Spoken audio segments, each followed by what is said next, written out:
A Secretaria Municipal de Cultura e Economia Criativa da cidade de São Paulo e a Núclea apresentam Letras Pretas.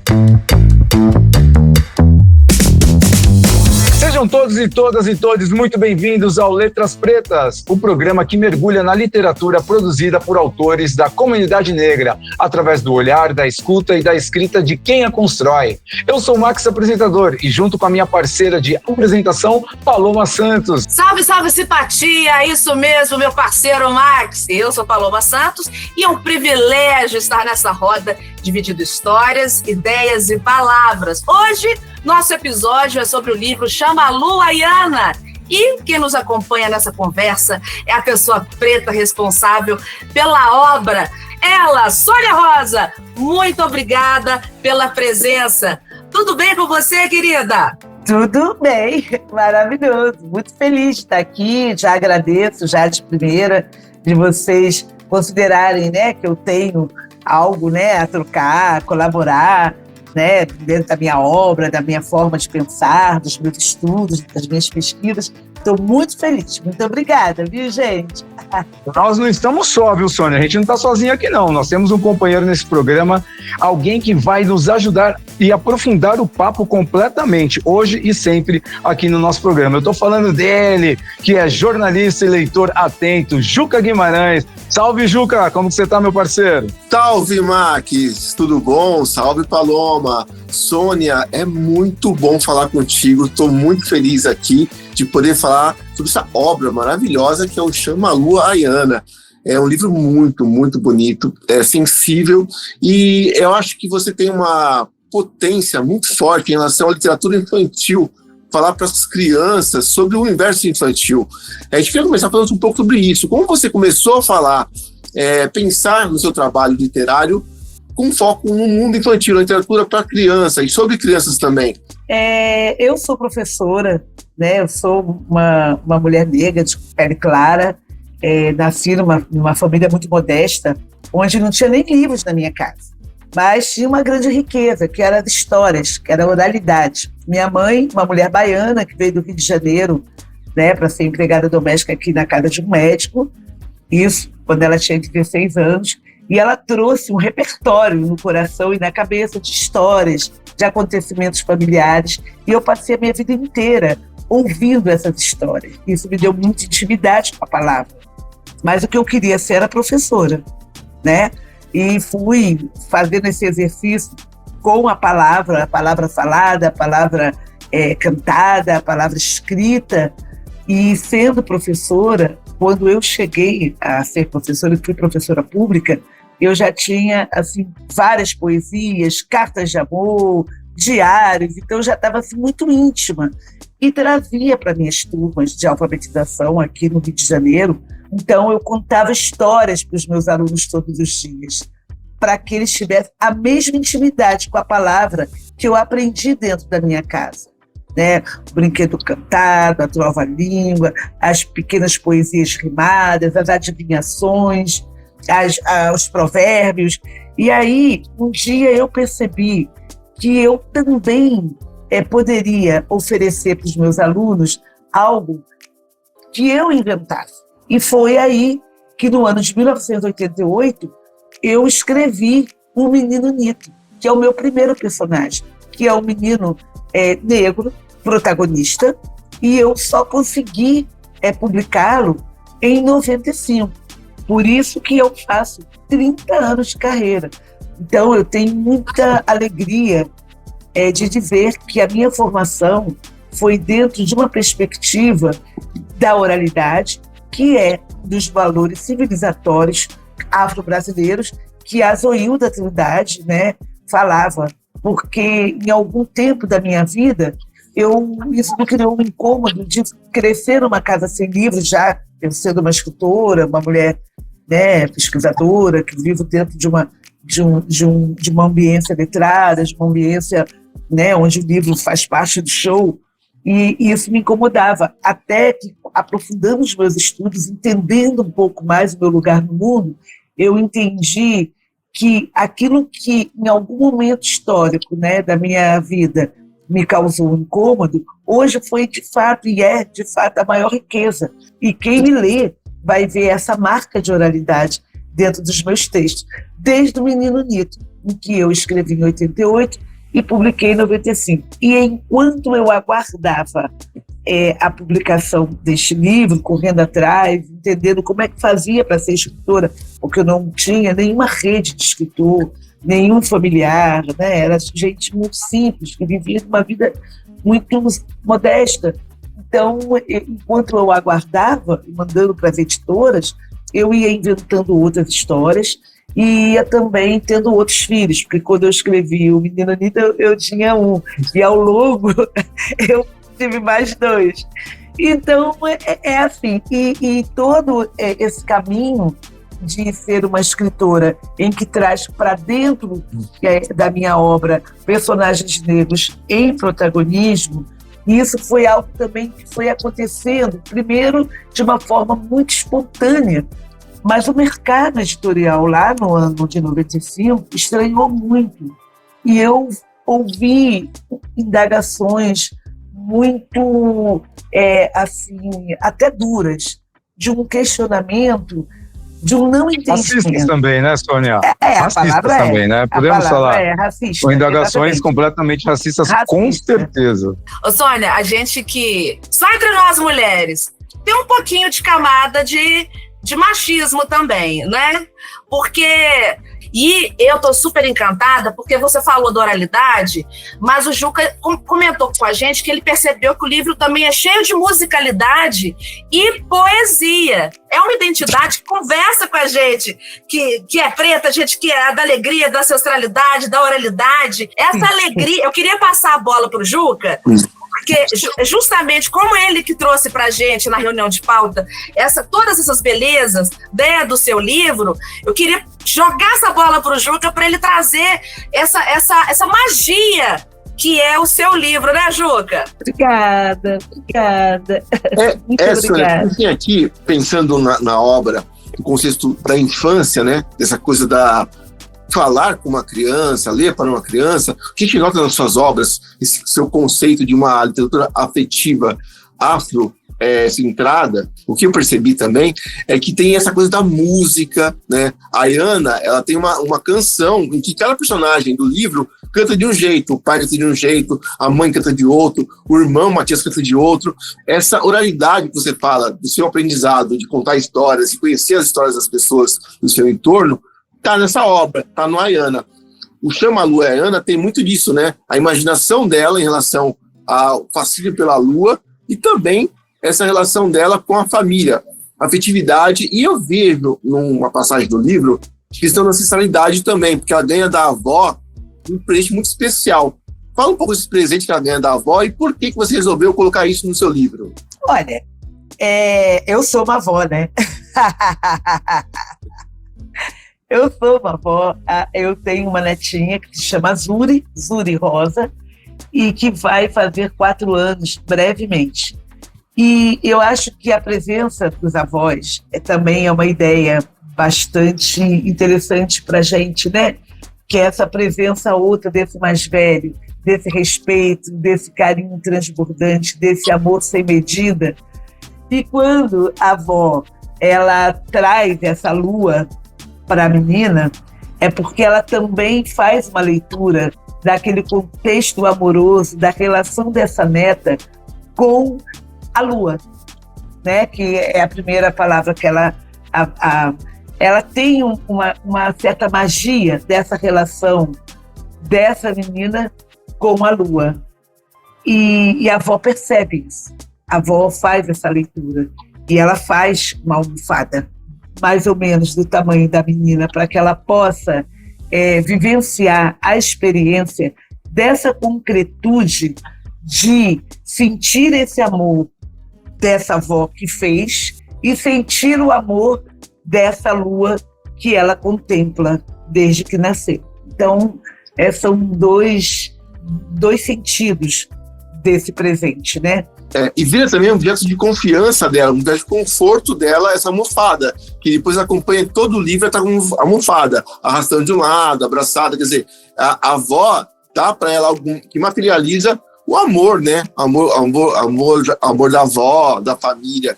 Tem também um trecho do livro que você conta, né? Em que o Matias, o irmão dela, ensina a musiquinha para ela. Você pode falar um pouco sobre essa parte do livro e também como que essa voz do Matias na sua cabeça, como que ele canta? O irmão mais velho, ele cumpre um papel, por mais que ele não deseje. Se é menino, faz uma paternidade, né, coadjuvante. Se for menina, faz uma maternidade coadjuvante. Então, eu acho que é mais ou menos nessa pegada, porque a Ana, ela tinha uma questão, que é uma questão comum nas crianças pequenas. Num determinado momento, elas não desejam dormir. Quando ele faz uma música, ele cria uma estratégia, porque o fato da Ana não dormir ou demorar demasiadamente para dormir cria uma questão de desconforto familiar. Né? Aí a avó faz uma almofada, a mãe cria as estratégias que as mães criam para a criança dormir, aí bota sua pijaminha, faz uma ambiência no quarto ou no espaço que ela dorme, né? Porque também a gente tem uma visão de que nem todo mundo tem um quarto, né? Às vezes tem um pedaço de cama da mãe, um pedaço de cama da irmã ou do irmão. Então, a mãe tentou, o pai tentou, e aí o menino, que é o irmão mais velho, ele criou uma estratégia para dar conta desse problema da irmã. Ele, que tem uma relação de afeto e de confiança, porque as crianças pequenas, elas são muito apaixonadas pelos irmãos mais velhos. Você está trazendo uma história linda e eu acho que eu vou emendar a pergunta do Juca em relação à música. É uma música de ninar? É uma música para preparar o embalo, para já fazer aquela coisa de preparar o sono, a limpeza mental? Porque você está me trazendo uma camada muito importante. Que a gente que é millennial, Gen X, boomer, a gente tinha esse lúdico de ter uma mãe, de ter um pai, ou até a possibilidade de ter uma música de ninar, um livro para trazer esse lúdico, para desacelerar a criança. Sim, exatamente. E depois da pandemia, a gente vê que as crianças têm um tempo de tela, uma sinapse muito rápida. Então, o seu livro, eu acho que, além de ser lindo e lúdico, eu queria muito que na minha infância eu tivesse um livro com a minha cara, que conversasse comigo, mas agora a gente tem. Eu achei sensacional essa camada, de justamente para os pais que estão nos escutando, para as mamães que estão nos escutando, que o livro para as crianças pode ser também uma limpeza mental na hora de dormir e a gente tirar esse tempo de tela, essa luminosidade, já trazer para o ninar. Essa música, ela é uma coisa mais de ninar? Chama a lua, Iwana, ou ela é uma coisa mais... Como que você imagina essa música? Chama a lua, Iwana. Chama a lua, Iwana. Que lindo, meio que um mantra, né? Um mantra. Chama a lua, Iwana. Foi assim que eu pensei.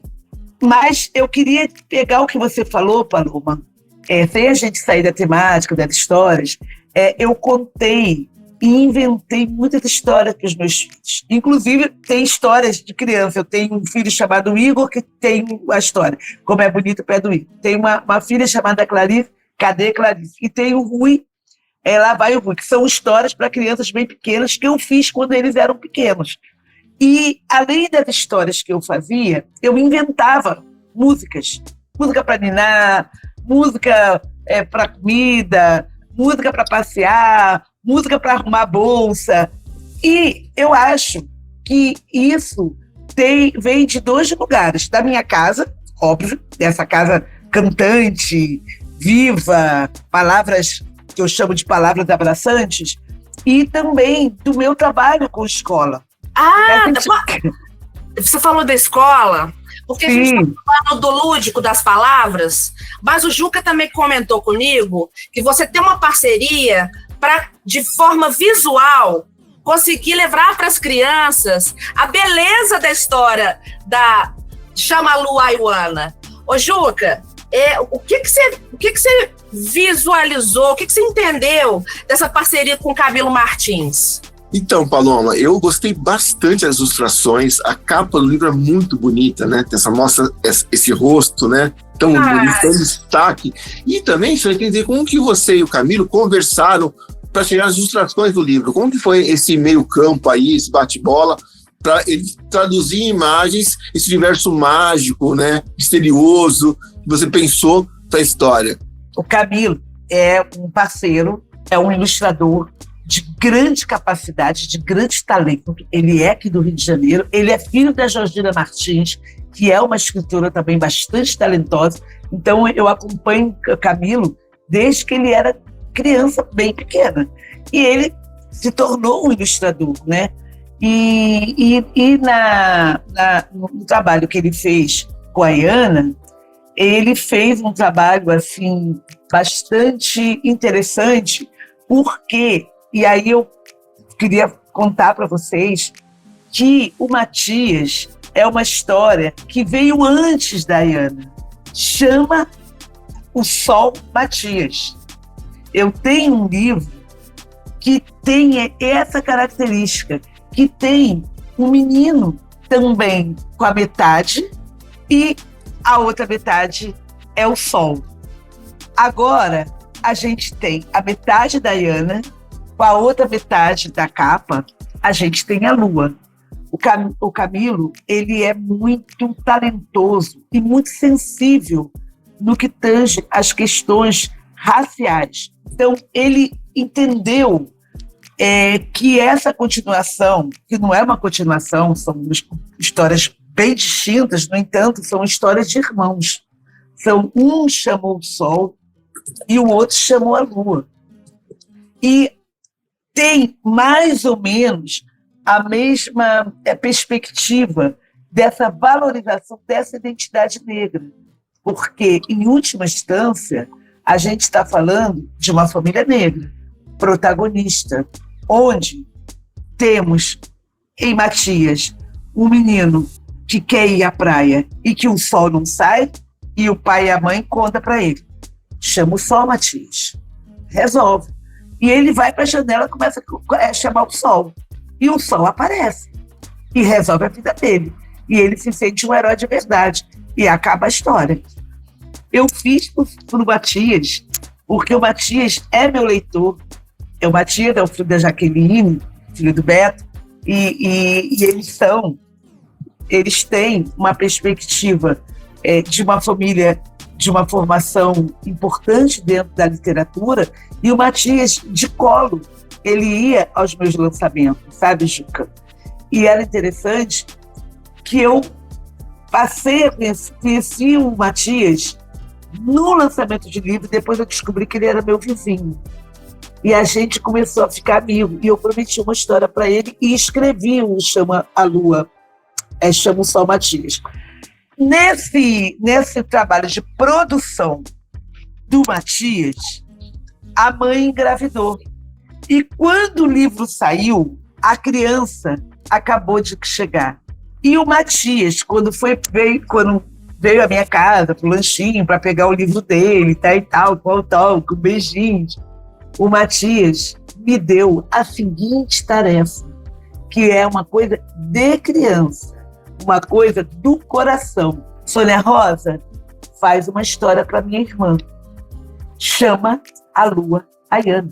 Olha, que lindo! Então o título já veio pronto, encomenda de uma criança. Eu tô te falando. Você está trazendo para a gente um bastidor que é muito precioso, em várias camadas. Mas eu preciso contar de que claro. Os livros, eles surgem de um determinado ponto, de um sentimento, de um sonho, de uma provocação, de um incômodo, de um desejo de presentear alguém. E, no caso da Iana, o Matias me deu essa tarefa. Foi um dos livros mais difíceis que eu escrevi. Sabe por quê? Porque como é que eu posso falar de lua para um bebê? Chamar o sol é mais mole que Maria mole. Mas chamar a lua Eu levei quase um ano. E também foi o Camilo que ilustrou. E quando eu contei para a editora, que é a Oficina Raquel, dessa provocação do Matias, ela gostou muito e falou, tá posto, vamos fazer. Só faltava o detalhe de eu inventar a história.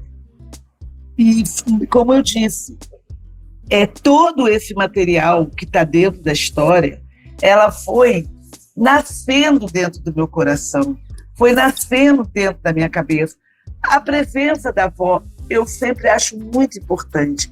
A presença do pai e da mãe, mesmo sabendo que muitas crianças não têm pai e não têm mãe.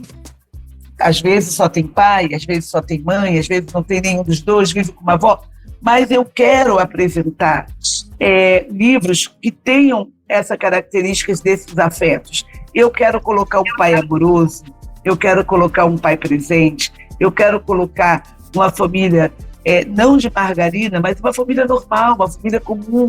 Sônia, eu te cortei que eu queria te fazer uma pergunta, mas antes de fazer a pergunta, você está ouvindo Letras Pretas, nosso programa sobre a literatura produzida exclusivamente por pessoas pretas. E a minha pergunta para você é, que você já estava falando de crianças ali e tal, queria saber, quando as crianças ouvem sobre seu livro, leem sobre seu livro, os pais contam sobre o seu livro, como que elas relatam para você? Como é a reação delas? Elas ficam muito felizes.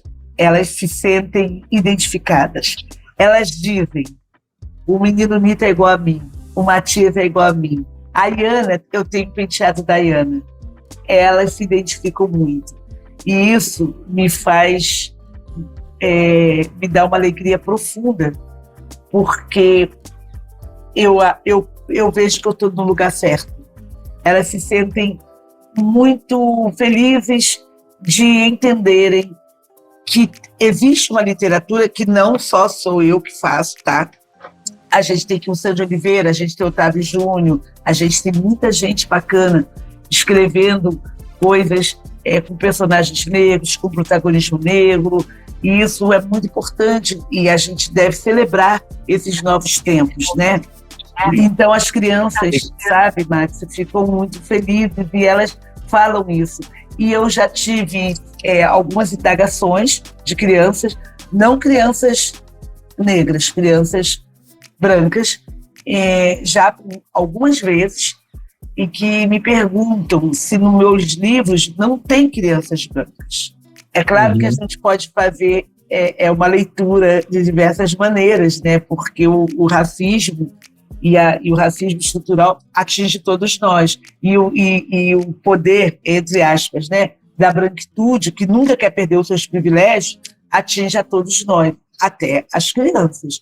Então, quando algumas vezes eu recebi essa pergunta em espaços distintos, mas sempre dentro de escolas, e eu respondi da seguinte maneira, dentro dos meus livros, vocês vão encontrar muitos personagens negros em protagonismo. Tem personagens brancos também, mas são poucos. Mas quem ficar com saudade de personagens brancos podem procurar outros livros, ou na biblioteca ou na livraria. Aí eu aproveito e faço uma pergunta na sequência. Quando a gente vai na biblioteca ou vai na livraria e a gente encontra mais personagens negros ou mais personagens brancos, na mesma hora todo mundo responde, personagens brancos. Eu falei, pois é, mas nos livros da Sônia Rosa, vocês vão encontrar... essa sua indagação, com esse seu questionamento, essa indagação maravilhosa, esse raciocínio perfeito que você acabou de fazer, principalmente quando uma criança branca acaba te perguntando sobre livros e não por que não tem os livros das crianças pretas, nós estamos chegando ali naqueles momentos finais do nosso programa já. Nosso programa tem 30 minutos de duração. Meu Deus! E eu queria aproveitar e primeiro já agradecer muito a sua generosidade e a sua escrita e seu pensamento e você dividir tudo isso com todos os leitores do mundo, para quem quiser saber tudo sobre a Sônia Rosa e sua forma de pensar. Mas queria as considerações finais também do meu parceiro Juca. Fala pra gente, Juca. Max, Paloma, que coisa maravilhosa ouvir a Sônia contando os bastidores do livro, como ela chegou nas histórias. E lembrando aqui que chama Luaiana, é uma obra infantil para a família. Então, assim, os pais contam para as crianças começam a ler sozinhas. É um livro muito fácil, porque ele está se alfabetizando, pegar o livro e ler. Então, acho que é uma porta de entrada para o mundo da literatura. Então, está de parabéns, feito uma obra tão completa e tão rica como essa. Estamos chegando no finalzinho, mas eu também quero tecer meus elogios, porque eu, enquanto uma menina preta, eu estou muito feliz de que hoje existe todo esse potencial. Você é uma potência, Sônia, e está trazendo para o nosso lúdico infantil, como o Juca disse, a porta de entrada para a alfabetização, para o lúdico, para tirar o tempo de tela das nossas crianças, né? Verdade. Então, são muitas camadas. A gente está chegando no finalzinho, mas o Max, que é o nosso Max apresentador, ele tem um bate-bola, não é mesmo, Max? Exatamente, um bate-bola agora para você. Eu faço uma pergunta e você já vem na resposta para a gente, tá? Defina o seu livro em uma palavra. Abraçante. Define agora pra gente você em uma palavra. Encantada. Buscou longe essa resposta agora, hein, Sônia? Buscou longe essa daí. E Sônia, então me diz uma coisa, o que tem a ver as conexões de palavras encantada e abraçante? Olha, encantada é que ontem eu estive numa escola e uma criança me perguntou se eu queria ser criança de novo. Aí eu falei para ela que não, mas que uma das coisas que eu não queria perder da coisa da criança é o encantamento, ser encantado com as coisas, empolgação. Então, esse é encantamento. Abraçante, eu chamo palavras abraçantes, são palavras que abraçam. Eu fiz 30 anos de carreira e ontem eu tive uma grande festa aqui no Mucabe, que é o Museu da Humanidade da Cultura Afro-Brasileira, de um edital que eu ganhei, e eu coloquei como título do edital Palavras Abraçantes, que também está dentro de um artigo que eu tenho no livro Infâncias da Pulo do Gato, onde eu falo de palavras abraçantes. O que eu chamo de palavras abraçantes, elas têm conexão com o conceito de literatura que eu criei, que eu faço uma literatura negro-afetiva, que é uma literatura onde tem muitos personagens negros e muito amor. Né, entendendo que o racista não consegue identificar a humanidade da pessoa negra. Que lindo, é isso. Os livros salvam. Obrigado mesmo. Ó, a você que nos ouviu até aqui, fica o convite, leia o livro Chama a Luaiana, compartilhe esse episódio e siga a gente nessa jornada maravilhosa que será o Letras Pretas. É um espaço de escuta, reflexão e celebração da escrita preta. Eu já deixo o meu beijo no coração aqui, Paloma. Eu também quero deixar aqui o meu beijo, o meu queijo para o Max, apresentador, para o meu querido Juca Guimarães e para a nossa convidada de honra, Sônia Rosa. Muito obrigada, foi um momento de troca lindo e que eu acho que eu estou sentindo que vem mais Sônia Rosa por aí nas próximas temporadas, ok? A gente se encontra no próximo episódio, então, e até lá. Muito obrigada pela oportunidade. Viva a literatura e contem muitas histórias. Assim encerramos Letras Pretas. Você ouviu Programa Letras Pretas, uma apresentação da Secretaria Municipal de Cultura e Economia Criativa da cidade de São Paulo, através do PROMAC, Programa Municipal de Apoio a Projetos Culturais, e da Núclea. Apoio Cultural, Shopping Pátio Paulista.